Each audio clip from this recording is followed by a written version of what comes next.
natin sa buhay. Kasi kung ganun lang, wala palang kwenta ang buhay natin.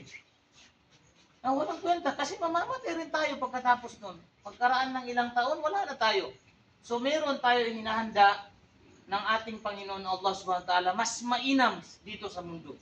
Sinabi ng Allah, bal tu'thiruna al-hayat ad-dunya wal akhiratu khairu wa abqa. Bakit kayo nagpursigi sa mundong ibabaw na ito? Hindi kayo magpupursigi sa kabilang buhay. Samantala ang buhay doon ay walang hangganan. Walang hangganan doon, kuya. Kaya paano natin makukuha yun? Balikan lang natin ang tunay na Panginoon. Sabi ng Allah, sabi niya to, kasi kami hindi kayo nagsasalita sa aming akordan, sa aming pag-iisip, hindi po, hindi kami ganon bilang Muslim. Meron talaga basihan. Sabi ng Allah, وَمَا خَلَقْتُ الْجِنَّ وَالْإِنسَ إِلَّا لِيَعْبُدُونَ. Hindi naglikha ang Allah ng dalawang grupo. Ibig sabihin, tao at ang engkanto. Meron engkanto kasama natin. Kaya minsan may mga engkanto na natatakot tayo. Pero hindi sila dapat katakutan. Ang Allah dapat katakutan. So walang dahilan bakit tayo naparito. Ang pinaka main goal, hindi magtatrabaho, kuya. Hindi yun ang unang layunin natin. Kundi sambahin ang Allah subhanahu wa ta'ala.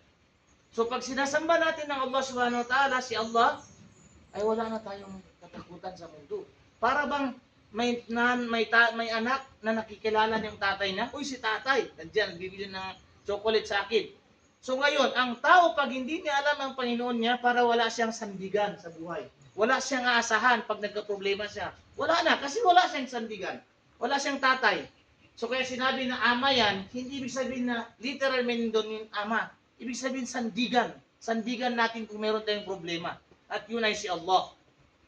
Kaya kuya, kung balikan natin yon, ang tanging hindi patawarin ni Allah ang kasalanan, ay sumasamba tayo sa iba.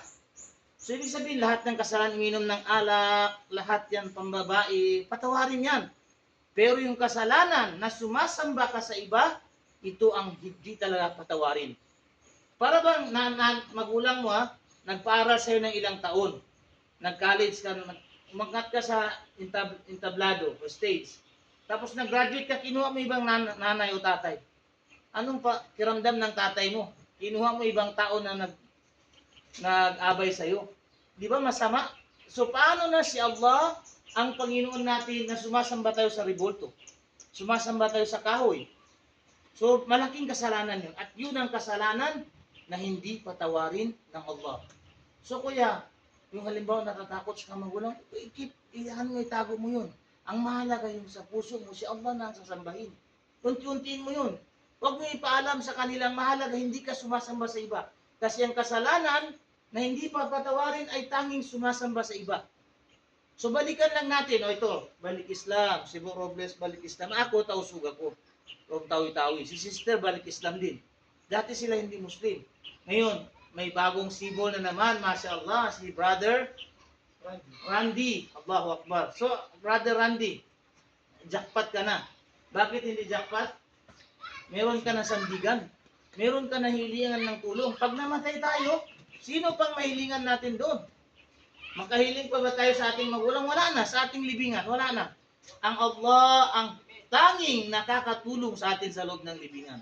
Dito sa mundo, pagka magka-problema, wala tayong makain, mahari pwede tayo humingi ng pagkain sa kaibigan natin, humingi sa mga government, humingi ng tulong. Pero sa loob ng libingan, kuya, wala na tayong aasahan. Kundi si Allah lamang. Kaya balikan lang natin. Balikan lang natin, sambahin siya. Lahat ng inilikha, sabi ng Rasul SAW, kullu mauludin yuladu alal fitrati. Allahu Akbar. Tingnan mo, ang ibig sabihin, lahat daw ng ipinanganak ay instinct nila sumasamba sa nag-iisang Diyos. So bakit sumasamba sa revolto? Bakit naging Christian? Bakit naging Yahudi? Bakit naging Majusi? Bakit? Bakit? Ang dahilan niyan, paabawahu yuhawidani aw yunassiranihi aw yumajjisanihi. Dahilan sa kanilang dalawang magulang ay nag-aakay sa kanila papunta sa simbahan, yun lang dahilan bakit sila naging Christian. Bakit naging Hudyo? Dahil sa magulang. At musmus pa tayo nun, wala tayong kamuang-muang. Pinasamba tayo sa revolto.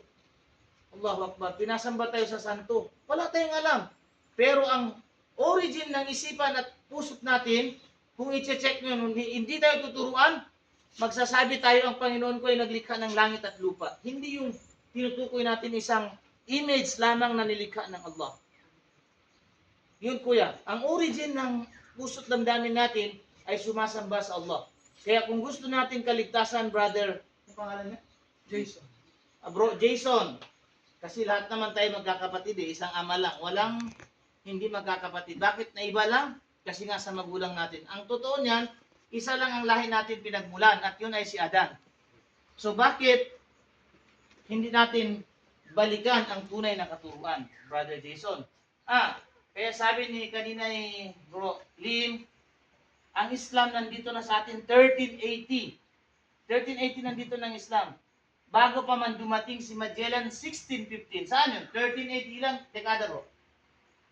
Almost 300 century. 13 plus 8, 16. 13, 16 bro. 13 plus 16, di ba 300? So 300 century. 300 century ang Islam nandito na sa Pilipinas bago dumating si Magellan. At ano sabi ni Magellan?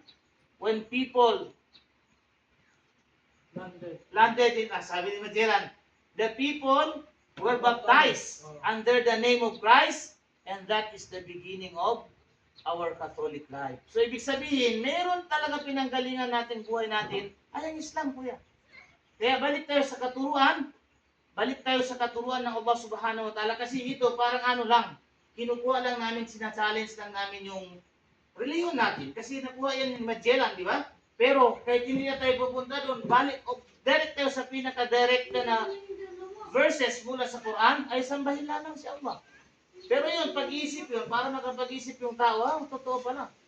Ang Islam nandito na pala sa atin, 1380, na bago si Magellan dumating sa atin. Kaya kuya, hindi ka namin pinipilit, pero inaakay ka namin, inshallah, kahit makapunta ka ulit dito, andyan si Bro Robles. Muslim na rin si Bro, alhamdulillah. So, jackpot ka na kapag natanggap mong Islam. Kahit hindi mo ipaalam muna sa magulang mo. Isekreto mo lang yun. Sabihin mo ang Allah, ang Panginoon mo, jackpot ka na. Allahu Akbar. At ang pinakamainam na biyaya sa lahat, hindi yung natanggap natin. Hindi yung nakikita natin to. Kasi bakit? Bakit hindi natin sabihin hindi to biyaya? Bukas makalawa. Parang panaginip lang eh. Pero ang iman, nandito ang Allah, dala mo sa libingan mo at yun nagsasabi, ya Allah, sinasamba kita. Kasi tatlong katanungan bago tayo sa loob ng libingan natin, may tatlong katanungan dyan. Tatlo lang. Napakasimpleng katanungan. Ang tanong una, pagka namatay na tayo, pag alis ng mga tao, babangon tayo muli sa ating libingan. Upo tayo nun. At tatanungin tayo ng Allah, sino ang sinasamba mo? Yun ang first question. So, sinasamba mo ba ito? Wala na. Sinasamba mo apoy? Wala na. Pero sinamba kita, ya Allah. Allahu Akbar po yan kagad. Number 2, sino ang pamamaraan na sinusunod mo? Kasi lahat ng mga tao, may iba't ibang kaparaanan magdasal. May iba ganyan, mayroon pa ganyan, mayroon sa apoy, iba't iba. Pero ang sinusunod natin sa huling propeta pagkatapos ng Jesucristo, si Propeta Muhammad, yun ang susundin natin na pagdarasal. Unti-unti yung Brother Randy. At ang pangatlo, anong relihiyon mo? At ang relihiyon na Islam ito, yung pagsunod sa Allah at ang pagsunod sa mahal na Propeta Muhammad sallallahu. Yan ang Islam, kuya. Yung sinasamba natin ng Allah, Islam ka na noon. Kahit hindi ka pa gumagalaw, Muslim ka na totally. Submitted ka na sa Allah Subhanahu wa Ta'ala.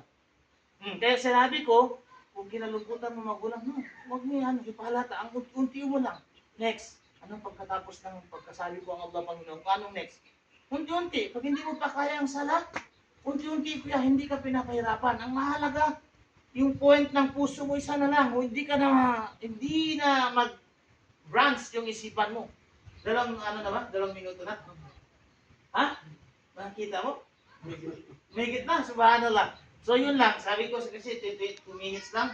So ang hiniling ko lang, Brother Jason, kung tanggapin mo ang Islam ngayon, welcome po. Welcome. Oh, mashallah. Yeah, okay na. Alhamdulillah. Ako, ang pamilya ko wala pa may nakakaalam. Tingnan mo. Pero nahalata nila bakit hindi na ako kumakain ng baboy. Mahirap. Kasi, Paborito dati. paborito ko eh.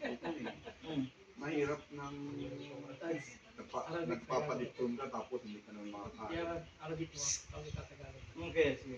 Okay, bro, itangat lang yung sentro. Brother Randy, mashallah.